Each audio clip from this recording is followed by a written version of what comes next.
Viral sosok Brimob diduga tabrak warga hingga meninggal di Bogor, mengaku sebagai penolong. Sosok oknum Brimob yang tak mau tanggung jawab usai menabrak warga hingga meninggal di Bogor. Sosok oknum Brimob tersebut diketahui bernama Ahmad Rizky Firanto. Ahmad Rizky Firanto diduga merupakan anggota Resimen I Kedung Halang. Oknum Brimob itu jadi sorotan karena menabrak warga dengan mobil Honda Brio-nya. Namun saat itu sang oknum Brimob mengaku sebagai penolong. Menurut penjelasan Helmi, kakak korban, sang adik Diva dibawa sang oknum Brimob karena mengalami kecelakaan. Saat itu oknum tersebut sempat mencoba mengelabui keluarga dengan alibi sebagai penolong. Oknum itu membawa korban ke rumah sakit menggunakan kendaraan lain dan diduga mencoba menyembunyikan barang bukti. Pemilik akun juga membagikan foto keadaan korban ketika dirawat di rumah sakit. Setelah sadar korban dioperasi tulang tempurung kepala karena adanya pendarahan di bagian otak, bebernya. Namun setelah 1 hari korban dirawat di RS hingga seminggu lebih tidak ada kunjungan dari sang oknum, tambahnya. Setelah mendapatkan perawatan di rumah, kondisi korban pun memburuk. Parahnya, sang oknum Brimob malah menantang keluarga korban saat dimintai pertanggungjawaban.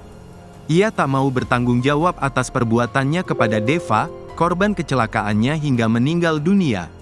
Terungkap jika peristiwa itu terjadi di daerah Kelurahan Pakansari, Kecamatan Cibinong, Kabupaten Bogor, pada tanggal 11 November tahun 2023. Kejadian terjadi di Pakansari Cibinong tanggal 11 November tahun 2023, seorang oknum Brimob Kedung Halang, menabrak adik saya dengan menggunakan mobil Brio, yang mengakibatkan adik saya koma di ICU selama 3 minggu lebih dan sempat rawat jalan hingga akhirnya meninggal dunia. Si oknum ini tidak mau bertanggung jawab atas apa yang dia perbuat, dan merasa angkuh. Dia merasa kebal hukum dengan selalu memandang rendah keluarga kami, menjadikan seolah-olah kami pengemis kepadanya yang notabene kami hanya ingin dia bertanggung jawab atas apa yang terjadi dengan adik saya. Besar harapan saya postingan saya dinotis kepada pihak-pihak yang berwenang. Terima kasih, tulis Helmi. Namun keluarga baru melaporkan kejadian ini ke Polsek Cibinong pada tanggal 6 April tahun 2024.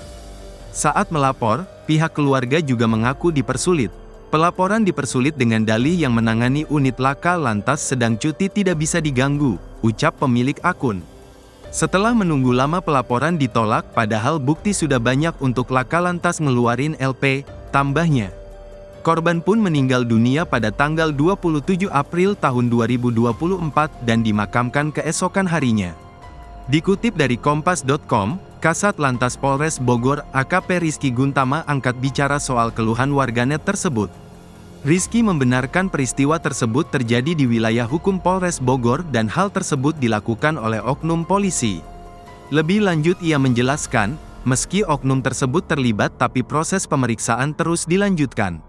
Rizky juga menegaskan bahwa laporan yang disebut ditolak polisi sebenarnya sudah ditangani dan dilanjutkan dengan adanya kesepakatan pertanggungjawaban dari pengemudi, oknum polisi yang menabrak.